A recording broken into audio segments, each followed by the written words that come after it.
Bienvenidos mis apreciados hermanos al comentario bíblico adventista del séptimo día sobre nuestra lección de escuela sabática número 9, titulada Misión en favor de los poderosos.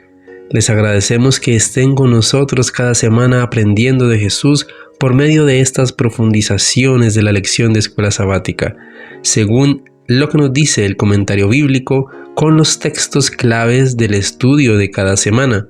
Les invitamos a que compartan este video para que muchas personas puedan conocer del amor de Jesús, para que puedan aprender como lo hacemos cada uno de nosotros. Leemos también sus comentarios, así que esperamos que nos dejen allí sus opiniones, sus pedidos de oración e inquietudes, y con gusto estaremos contestándoles y uniéndonos con ustedes cada día. Gracias por ser parte de esta familia y de este ministerio. Vamos a orar para comenzar. Padre Santo que estás en el cielo, gracias te damos, oh Dios, por tus bendiciones, porque nos cuidas cada día. Nos ponemos en tus manos de amor al comenzar este estudio, para que podamos aprender y poner en práctica lo que deseas que nuestra vida sea cambiado, y que podamos también, oh Dios, poner en práctica con nuestros semejantes y con nuestro prójimo. Te pido por cada persona que escucha este mensaje, para que pueda ser reavivado por ti conforme a tu voluntad. En Jesús, amén. Cobrad ánimo, pueblo de toda la tierra, dice Jehová, y trabajad porque yo estoy con vosotros, dice Jehová de los ejércitos. Nuestro Señor está en conocimiento del conflicto de su pueblo en los últimos días. Con los instrumentos satánicos de Satanás combinados con los hombres malignos que desprecian y desechan esta gran salvación. Con la mayor sencillez y candor, nuestro Salvador, el poderoso general de los ejércitos del cielo, no oculta el terrible conflicto que tendrán que experimentar. Señala los peligros, revela los planes de batalla y pone en manifiesto la obra dura y pesada que debe realizarse. Y entonces eleva su voz antes de entrar en el conflicto para que contemos el costo, mientras que al mismo tiempo anima a todos a tomar las armas de su panoplia y espera que la hueste celestial ordene los ejércitos para combatir en defensa de la verdad y justicia. La debilidad del hombre encontrará fortaleza y ayuda sobrenatural en cada conflicto duro para hacer las obras de la omnipotencia y perseverancia en la fe y perfecta confianza en Dios, que le asegurarán el éxito. Mientras la confederación del mal se apresta contra ellos, Dios los insta a ser valientes y fuertes y a luchar con valor, porque tienen un cielo que ganar y tienen a más de un ángel en sus filas, y el poderoso general de los ejércitos conduce las huestes del cielo. La fe es el poder viviente que derriba toda barrera y arrastra todo obstáculo, y planta el estandarte en el corazón del campamento enemigo. Según el comentario bíblico adventista, Daniel 4 nos dice lo siguiente: el Altísimo gobierna. En los asuntos de las naciones, Dios está siempre ejecutando silenciosa y pacientemente los consejos de su propia voluntad. Algunas veces, como en ocasión de llamamiento de Abraham, ordena una serie de acontecimientos destinados a demostrar la sabiduría de sus caminos. Otras veces, como en el caso del mundo antediluviano, permite que el mal siga su curso y de así dé un ejemplo de la locura que significa oponerse a los principios correctos. Pero finalmente, como en la liberación de los hebreos de Egipto, interviene para que las fuerzas del mal no venzan a los instrumentos que Él ha dispuesto para la salvación del mundo. Ya sea que Dios ordene, permita o intervenga, el complicado juego de los acontecimientos humanos se halla bajo el control divino, y un propósito divino predominante ha estado obrando manifiestamente a través de los siglos. Dios ha designado un lugar en su gran plan a toda nación, y a cada una ha dado la oportunidad de ocupar su lugar en la tierra, a fin de ver si éstas cumplirán el propósito del vigilante santo. Según los designios divinos, la función del gobernador es la de proteger y sostener a la nación, dar a su pueblo la oportunidad de alcanzar el propósito que el Creador tiene para él y permitir que las otras naciones hagan lo mismo. a fin de que todos los hombres busquen a Dios si en alguna manera palpando pueden hallarle. Una nación es fuerte en proporción con la fidelidad con que cumple el propósito de Dios para ella. Su éxito depende del uso que se hace del poder que se le encomienda. Su cumplimiento de los principios divinos es siempre la medida de su prosperidad, y su destino está determinado por la actitud que sus dirigentes y pueblo tienen hacia esos principios. Dios imparte sabiduría y poder que mantendrán fuertes a las naciones que le permanezcan fieles, pero abandona a las que atribuyen su gloria a las realizaciones humanas y actúan independientemente de él. Los hombres que rehúsan someterse al gobierno de Dios son enteramente ineptos para gobernarse a sí mismos. Cuando en vez de proteger a los hombres, una nación se vuelve cruel y orgullosa opresora, su caída es inevitable. Cuando las naciones una tras otra rechazan los principios de Dios, su gloria se desvanece, su poder desaparece y su lugar es ocupado por otras. Todos deciden su destino por propia elección, y al rechazar los principios de Dios provocan su propia ruina. El complicado desarrollo de los sucesos humanos está bajo el gobierno divino. En medio de la lucha y el tumulto de las naciones, aquel que se sienta por encima de los querubines dirige aún los asuntos terrenales y dirige todo para la ejecución de sus propósitos. Segunda de Reyes capítulo 5. La palabra del varón de Dios. Antes de que pudiera recibir la bendición que había venido a buscar, Naamán debió llegar al punto de reconocer a Eliseo como el varón de Dios y portavoz del cielo. La curación no se habría efectuado si no hubiese acatado las palabras del profeta. Pero cuando actuó según se lo había mandado el profeta, sanó de su lepra. Cuando Dios habla mediante un profeta, hay que dejar de lado la opinión personal y aceptar el mensaje del Señor. Solo así podremos andar en sus caminos y participar de sus bendiciones. Versículo 15. Volvió. Naamán mostró su gratitud cuando regresó para ofrecer una recompensa a Eliseo. Al hacer esto, probablemente se alejó mucho de la ruta que debía tomar, pero este viaje no fue en vano. En todos los aspectos de su conducta, Naamán demostró estar en mayor armonía con el verdadero espíritu de un hijo de Dios que los que pretendían ser su pueblo escogido. Siglos después, cuando el Salvador estuvo en la tierra, se refirió al hecho de que había muchos leprosos en la tierra de Israel en los tiempos de Eliseo, pero ninguno de ellos fue limpiado, sino Naamán el sirio. Israel no estimaba la presencia ni las bendiciones de Dios. El capitán de los ejércitos de una nación pagana mostró fe y gratitud, que eran ajenas al profeso pueblo de Dios. El Señor está cercano a los que estiman sus bendiciones y se muestra bondadoso para con ellos. Ahora conozco. Naamán había oído hablar de Dios por medio del testimonio de la jovencita hebrea, pero ahora lo había conocido a través de su experiencia personal. La fe se había convertido en conocimiento. Ahora su testimonio llevaba un tono de seguridad que nunca habría podido tener si no hubiera recibido de Dios esta maravillosa bendición. Naamán se daba cuenta ahora de que fuera de Israel no había Dios. Los dioses que se adoraban en Siria y en las naciones vecinas eran solo ídolos hechos por el hombre. Pero el Dios de Israel era el creador del cielo y de la tierra, el Señor que daba vida y esperanza a la humanidad. Si cada hijo de Dios fuera tan fiel en dar testimonio de Él como lo fue la niña hebrea cautiva, todas las gentes de la tierra conocerían el maravilloso amor y cuidado del Creador, y muchos serían inducidos a rendirle gratitud y alabanza. Versículo 18. Jehová perdone. Aunque Naamán se había propuesto servir a Dios, sabía que en su país, consagrado a la adoración de ídolos, eso no le sería fácil. El rey de Siria todavía adoraba al dios Rimón, y en este servicio Naamán sería ayudante del rey. Naamán no tenía ninguna intención de abandonar el servicio de su rey terrenal, aunque había decidido que en adelante solo adoraría al Señor. Pero cuando el rey se postrara para adorar a Rimón, se apoyaría en el brazo de Naamán. Naamán no quería que se entendiera por esto que él también se postraba para adorar al dios pagano.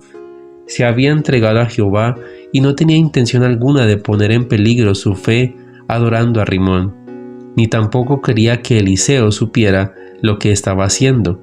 Era un hombre de recta conciencia. Antes de partir de Israel, quería dejar en claro sus escrúpulos. Ve en paz. No debe pensarse que estas palabras expresan aprobación o desaprobación del último pedido de Naamán. Debía partir en paz, no con dudas ni en estado de inquietante incertidumbre.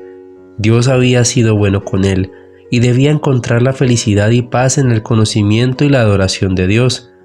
Naamán era un nuevo converso, un hombre de conciencia escrupulosa, que creería y crecería en fortaleza y sabiduría y se aferraba a su nueva fe. Dios conduce a los nuevos conversos paso a paso y conoce el momento apropiado en que debe pedir una reforma en determinado asunto. Este principio debería siempre ser tenido en cuenta por los que trabajaban para la salvación de las almas. Eliseo sabía que este no era el momento oportuno para insistir en un cambio radical en este punto específico del comportamiento de Naamán. Era un hombre de gran perspicacia espiritual y usó tacto y prudencia en sus relaciones con Naamán. Por eso lo despidió, no con palabras de reproche, sino con un mensaje de paz similar al que Jesús dejó como despedida a sus discípulos. Juan capítulo 3. Vino Jesús. Esta visita se realizó en el Monte de los Olivos, quizá no mucho después de la primera limpieza del templo. Registrada en el capítulo 2, Nicodemo había presenciado ese hecho dramático y sin duda había oído a Jesús y había presenciado algunos de los milagros. Indudablemente compartía con otros judíos la esperanza de un Mesías político que libertaría a la nación del yugo romano, y tuvo que sentirse perplejo cuando Jesús le explicó la naturaleza espiritual de su reino. Nicodemo era cauteloso por naturaleza y no se manifestó abiertamente como seguidor del humilde Nazareno hasta después de la crucifixión. La semilla sembrada en esta ocasión cayó en terreno fértil y finalmente produjo una abundante cosecha. Sabemos, Nicodemo estaba satisfecho con la evidencia de la aprobación divina manifiesta en las palabras de Jesús y en sus obras. Los otros dirigentes tuvieron las mismas oportunidades de observar y considerar la naturaleza de las credenciales de Jesús, y sin duda sabían también como Nicodemo la conclusión a que se llegaba mediante esa evidencia, pero el orgullo y la perversidad de su corazón les impidieron reconocer su validez. En cambio, Nicodemo la reconoció. Fue uno de los muchos que creyeron. Como maestro, un título de respeto. Nicodemo mismo era maestro de Israel y sin embargo estaba dispuesto a aceptar como su igual a Jesús, quien no tenía educación académica ni permiso oficial para enseñar. La única explicación de esta visita es que comprendía en su corazón que Jesús era más que simplemente un maestro. Sin embargo, al principio su orgullo le impidió que revelara sus pensamientos más íntimos de que Jesús podía ser el Mesías. Pero cuando se compara su reacción con la de los otros dirigentes de la nación, es sorprendente hasta qué punto su ardiente deseo de conocer la verdad venció a su orgullo natural. Mateo 19. Entonces, el joven rico habría seguido de cerca la bendición de los niños y al ver esta enternecedora demostración de amor, se sintió impulsado a formular su pregunta. Vino uno. Según Mateo, se trataba de un joven. Lucas dice que era un hombre principal muy rico. Según el concepto que se tenía de sí mismo, era concienzudo y había vivido una vida ejemplar.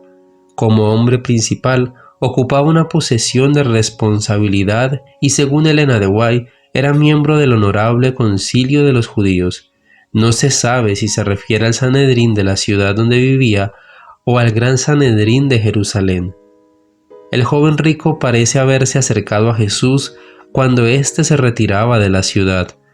El que el joven viniera corriendo bien podría reflejar la impaciencia de la juventud, y el que se arrodillara indicaría la sinceridad. Su actitud era notablemente diferente de las dos fariseas, quienes hacía poco se habían acercado a Jesús para tentarlo.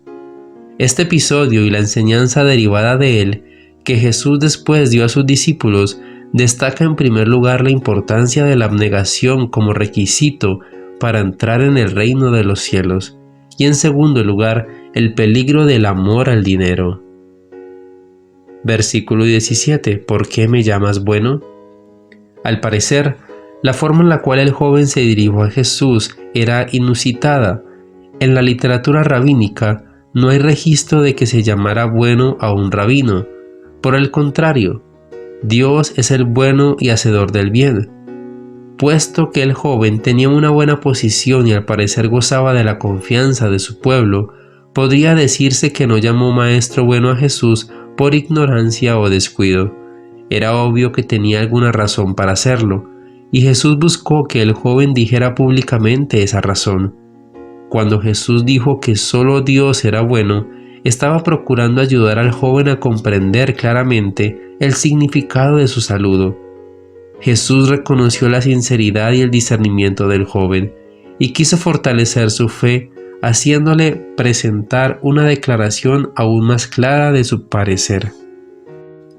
Ninguno hay bueno sino uno.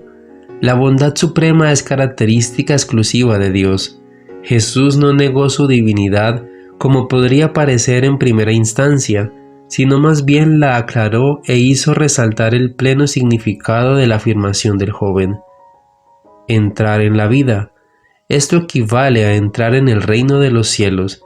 En vista de que Jesús incluye tanto la vida presente como la venidera en sus comentarios sobre las recompensas del discipulado, podría ser apropiado suponer que aquí se habla tanto del reino de la gracia como del reino de la gloria. Los mandamientos. Precepto, orden o comisión. Los mandamientos son el requerimiento específico e individual que la ley propone. Primero, ordena a los hombres, es la voluntad de Dios que el hombre refleje el carácter divino, y ese carácter puede resumirse en la palabra amor. Al reflejar el carácter, o sea el amor de Dios, le amaremos sobre todas las cosas y a nuestro prójimo como a nosotros mismos. Si preguntamos cómo hemos de expresar nuestro amor a Dios y a nuestros prójimos, encontraremos la respuesta dada por Dios en los 10 mandamientos, los cuales fueron explicados y ensalzados por Cristo en el Sermón del Monte. Todas las leyes civiles de Moisés en el Antiguo Testamento y las instrucciones de Cristo y de los apóstoles en el Nuevo Testamento explican los requerimientos divinos expuestos en los 10 mandamientos y los aplican a los problemas prácticos del diario vivir. El joven rico profesaba amar a Dios, pero según Jesús, la verdadera prueba de ese amor debe encontrarse en la forma como trataba a sus prójimos. Si me amáis, dijo Jesús, guardad mis mandamientos. ¿Cuáles? En respuesta a esta pregunta, Jesús cita específicamente varios de los 10 mandamientos que se refieren a la relación de una persona con sus prójimos. Sin duda, a la vista de los hombres, el joven rico era honrado, pero a la vista de Dios, que lee el corazón, en realidad no se preocupaba por los intereses de sus prójimos. Amarás a tu prójimo. Este precepto resume todos los mandamientos a los cuales Jesús hace alusión. Aunque el joven no lo comprendía aún, estos preceptos de conducta llegaban hasta el mismo corazón de su problema. No amaba a otros como se amaba a sí mismo. Sin embargo, creía que había guardado todo esto. Había guardado la ley según su letra, pero no con el debido espíritu, y sin embargo, consideraba que estaba viviendo en armonía con sus principios. Jesús intentó abrir los ojos del joven para que comprendiera que los principios de la ley deben aplicarse concienzudamente a todas las relaciones prácticas de la vida. Versículo 20. Desde mi juventud. Esta frase aparece en los manuscritos griegos de Marcos y de Lucas, pero la evidencia textual establece su omisión en este pasaje. El joven rico creía sinceramente que había guardado todos los mandamientos y no se daba cuenta de ninguna imperfección. ¿Qué más me falta? Al parecer, el joven confiaba en que le faltaba apenas un paso para llegar a la perfección. Sin embargo, a pesar de que con toda diligencia había obedecido la letra de la ley, todavía le parecía que le faltaba algo y que su obediencia no era suficiente. Pero no sabía lo que le faltaba. Su vida había sido pura, honrada y veraz, pero su actitud para con sus prójimos había sido esencialmente negativa. No les había robado los bienes, no había levantado falso testimonio contra ellos, ni les había quitado la mujer o la vida. En verdad, la letra de la ley es negativa en su forma, pero su espíritu demanda una acción positiva. No basta dejar de odiar o herir a nuestros prójimos. El Evangelio nos pide que los amemos y los ayudemos como nos amamos a nosotros mismos. A este joven le faltaba el amor de Dios en el corazón, sin el cual su observancia de todo esto carecía de valor real a la vista del cielo. Anda, vende. Dentro de su carácter, que en otros sentidos era digno de encomio, quedaba un defecto serio: el egoísmo. A menos que se eliminara la devastadora influencia del egoísmo, el joven rico no podía progresar más hacia la perfección. Puesto que la enfermedad varía de persona a persona, también varía el remedio. Cuando Pedro, Andrés, Jacobo y Juan fueron llamados por primera vez para seguir al Maestro, Jesús no les pidió que vendieran sus barcas y sus redes, pues esas cosas no impedían que ellos le siguieran, pero cuando fueron llamados definitivamente, dejaron todo para seguir al Maestro. Todo aquello que una persona ama más que lo que ama Jesús lo hace indigno de Cristo. Aún las más importantes responsabilidades terrenales son menos importantes que seguir a Cristo por el camino del discipulado. Pablo lo perdió todo para ganar a Cristo, a fin de posesionarse del tesoro celestial o comprar la perla de gran precio. Uno debe estar dispuesto a deshacerse de todo lo que tiene, pero el joven rico no estaba listo para hacer esto. Aquí estaba su cruz, pero no se negaba a tomarla. Triste, apenado, grande fue su chasco cuando comprendió el sacrificio que implicaba alcanzar la vida eterna. La impaciente alegría con la cual se había acercado corriendo a Jesús se transformó en tristeza y pena. El precio de la vida eterna, en busca de la cual había venido el joven, era mayor que el que estaba dispuesto a pagar. Sus posesiones eran lo más importante de toda su vida, constituían un ídolo y ellas les rendía la adoración y la devoción de su corazón. Jesús le propuso que vendiera todo lo que tenía a fin de librarlo de las garras de los dioses de las riquezas. Esta era su única esperanza de alcanzar el cielo. Tenía muchas posesiones, pero sin la sabiduría celestial para administrarlas debidamente, encontraría que le eran una maldición y no una bendición. Finalmente perdería aún lo que tenía. El temor de Jehová es el principio de la sabiduría y el conocimiento del Santísimo es la inteligencia. La palabra de Dios presenta el medio más poderoso de educación, así como la fuente más valiosa de conocimiento dentro del alcance del hombre. El entendimiento se adapta a las dimensiones de los temas con los que debe tratar. Si se ocupa únicamente de los asuntos triviales y comunes, si no se emplea para esfuerzos fervientes a fin de comprender las verdades grandes y eternas, se empequeñece y se debilita. De aquí el valor de las Escrituras como un medio de cultura intelectual. Ellas dirigen nuestros pensamientos al infinito autor de todas las cosas. Vemos revelado el carácter del Eterno y escuchamos su voz cuando tiene comunión con los patriarcas y profetas. Vemos explicados los misterios de su providencia, los grandes problemas que han demandado la atención de toda mente pensadora, pero que sin la ayuda de la revelación trata inútilmente de resolver el intelecto humano. abren a nuestro entendimiento un sistema de teología sencillo y sin embargo sublime, que presenta verdades que un niño puede abarcar, pero son tan amplias como para desconcertar las facultades de la mente más poderosa. Mientras más estrechamente se escudriña la palabra de Dios y mejor se la entiende, más vivamente comprenderá el estudiante que hay más allá infinita sabiduría y conocimiento y poder. Si tan solo los jóvenes aprendieran del Maestro Celestial como lo hizo Daniel, sabrían que el temor del Señor es el principio de la sabiduría. Se elevarían a cualquier altura de adquisiciones intelectuales. Podrían alcanzar el más elevado y más noble ejercicio de cada facultad. Padre Santo que estás en el cielo, gracias, oh Dios, te damos por este mensaje, porque podemos aprender cada día cuál es nuestra misión, a qué personas debemos ir y de qué forma debemos hacerlos. Gracias, Señor, porque nos escuchas y porque has atendido nuestro llamado por medio de esta oración. En Jesús. Amén.